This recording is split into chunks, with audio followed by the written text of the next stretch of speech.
আসসালামু আলাইকুম এভরিওয়ান, সবাইকে রমজানের অনেক শুভেচ্ছা। রমজানের দ্বিতীয় দিন থেকে আমি একটু জ্বর সর্দিতে অসুস্থ।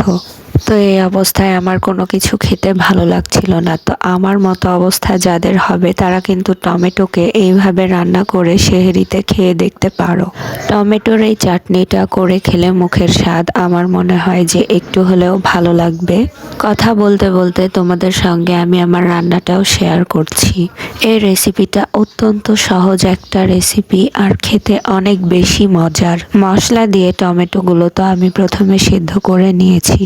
ফোড়নের জন্য আমি পেঁয়াজ কুচি আর শুকনা মরিচটা দিয়েছিলাম। আমার কাছে 12 মশলাটা সেই দিন ছিল না, তাই আমি দিইনি, তবে এটা দিলে আরও অনেক বেশি স্বাদ বাড়ে। তো আমি এখানে এক গুলি তেঁতুল দিয়ে দিয়েছি।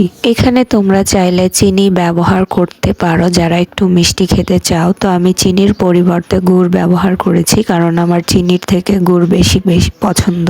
তো সিদ্ধ টমেটোগুলো এখানে অ্যাড করে দেওয়ার পর 5 থেকে 10 মিনিট আমি জাল করে নিয়েছি।